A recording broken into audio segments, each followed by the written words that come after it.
Assalamualaikum warahmatullahi wabarakatuh. Perkenalkan, nama saya Khairunisa dari Prodi Pendidikan Kimia kelas 1A Universitas Islam Negeri Sultan Syarif Kasim Riau. Baiklah, saya di sini akan melakukan praktikum sederhana mengenai pelapukan pada kapur dan penurunan tekanan uap. Percobaan pertama ini yaitu pelapukan yang terjadi pada kapur. Alat dan bahan yang kita butuhkan yang pertama yaitu 2 gelas bening, kapur, cuka, dan air. Baiklah, sebelumnya 2 gelas ini kita beri lebar seperti berikut. Langkah selanjutnya yaitu gelas 1 kita isi dengan air,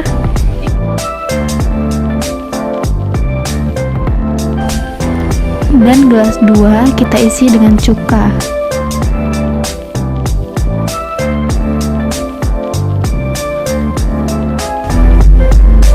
Kemudian kita masukkan masing-masing kapur pada tiap-tiap gelasnya.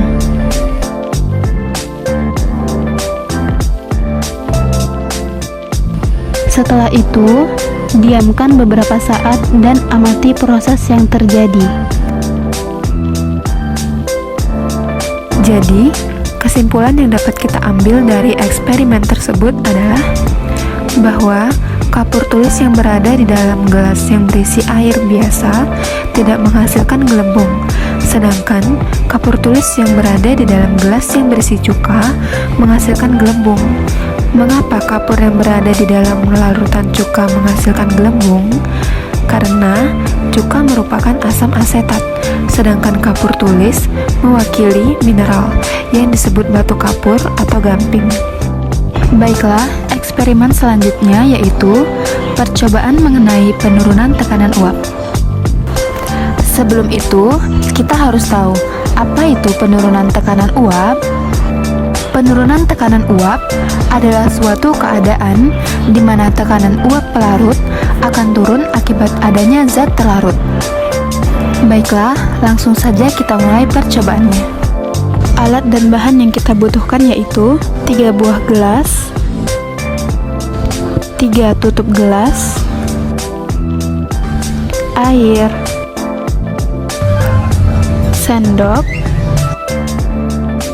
garam, dan cuka.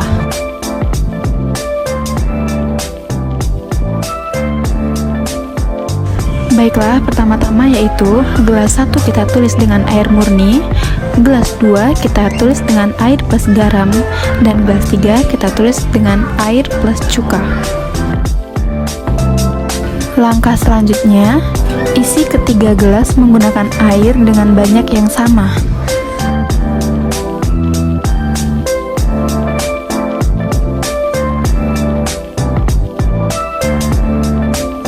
Setelah kita mengisi masing-masing gelas dengan air, selanjutnya tambahkan 1 sendok garam ke dalam gelas kedua, dan jangan lupa untuk diaduk.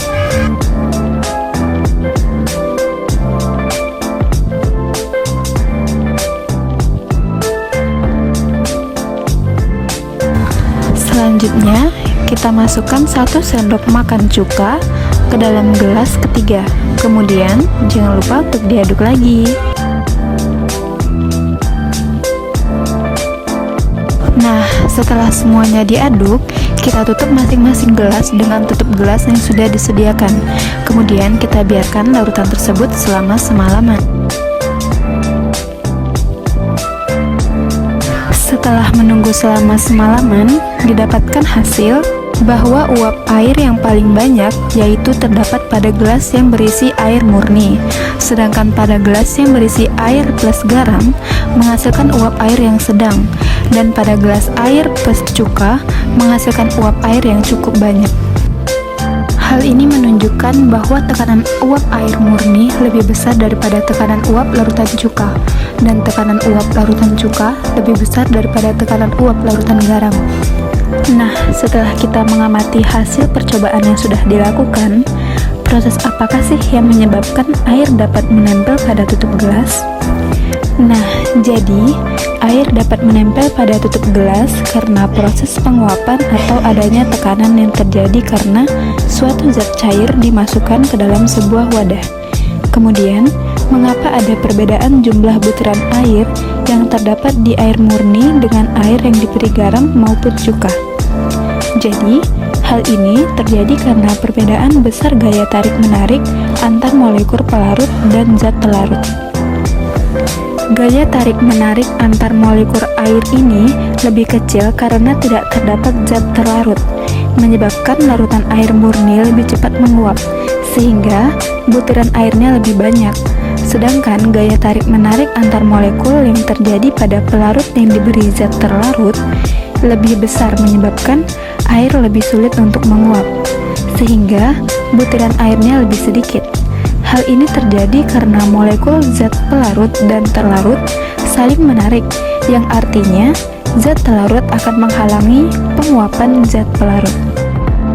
Jadi, kesimpulan yang dapat kita ambil dari eksperimen ini yaitu semakin banyak zat pelarut yang dimasukkan ke dalam suatu pelarut, maka semakin sedikit air yang menguap, atau tekanan uapnya akan semakin mengecil.